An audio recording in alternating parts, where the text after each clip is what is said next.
Congressman Castle. Thank you, Mr. Chairman.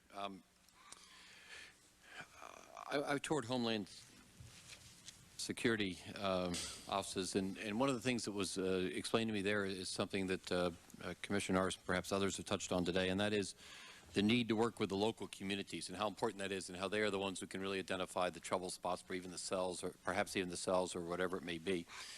And I think that's a very accurate statement. It's something that's going to take a long time to implement correctly. But I also have watched in the Intelligence Committee as we have these very top secret briefings, and I pick up major newspapers the next day and read about 90% of what was told us. And it's not leaking. That's just information that generally did not have to be classified as top secret or whatever it may be. And we had some discussion here of all source analysts and even the open source materials or whatever it may be. But and then we also had some discussion by one of you of the length of time it takes to get somebody cleared so that they can get the information which is necessary to do your job, whatever it may be. And I am becoming increasingly concerned about this. I think there is a reaction in the intelligence community, and I can understand it. And I don't mean this to be heresy, because I believe there's intelligence matters that should be kept top secret, and there's no question about it. But I also think there is an easy out, and that is to overclassify by stamping top secret on virtually everything that one goes through an office in order to make sure that nobody's ever accused of letting something go that shouldn't go. But as a result of that, I think we're having problems sharing the information that needs to be shared with a lot of the agencies which are represented here today.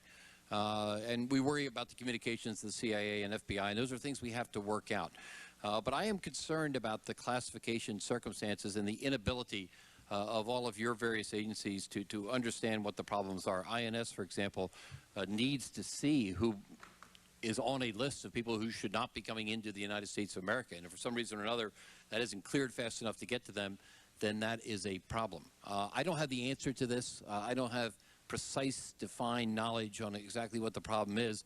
But as I talk to experts, they usually come to the same conclusion that we need to do something about it. I'm interested in any brief comments any of you may have about that particular subject. No, it's a general subject, and I don't expect you all to have the answers, and I don't know, Governor Gilmore or anybody else, if you actually looked into it and the work that you've been doing, but I'd be interested in your comments on that.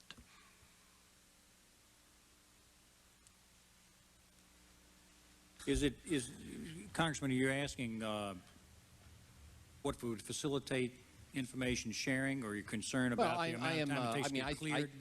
I'm asking essentially if you agree that there is a lack of information going into any of you and the various agencies that you run, and is part of the cause of this the issue of classification of intelligence at too high a level, so you don't get information which really could be made more public, if you will, which would help you in your job. Plus, it stymies you in terms of bureaucracy to get that done. That's fundamentally what I'm asking. But anybody can answer it. I didn't mean to pick on you. I'm going to make one brief analytical comment, and I think that the agencies themselves would have more practical response. But you know, what kind of setup do we presently have? What kind of culture does it exist within? And it is, if you get sensitive information, you get it from a sensitive source, then all of the pressures are against disclosure. You might make a mistake. You might disclose something to someone who doesn't have a need to know. There's no system in place to make that kind of decision.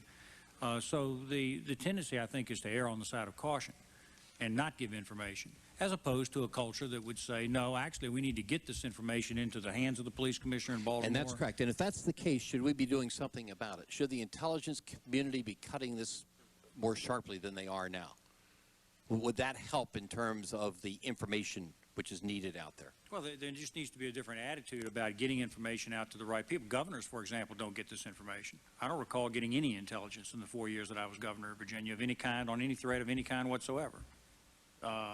You know, I suppose that perhaps there was some low-level information from time to time to our state police and so on like that, but in terms of high-level threats against the Commonwealth, it just wasn't there, and there's no setup for it to be there.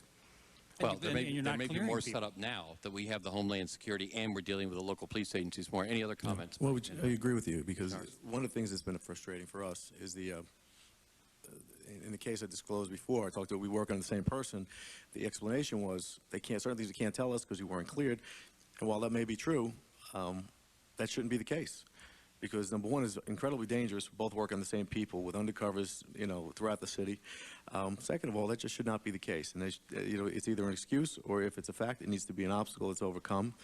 And frankly, just to touch on Congressman and address yours, when the threat is specific, you don't even need a clearance in many cases, because we got something once when anthrax was right at the time. It was very hot last year. There was a direct threat to Baltimore.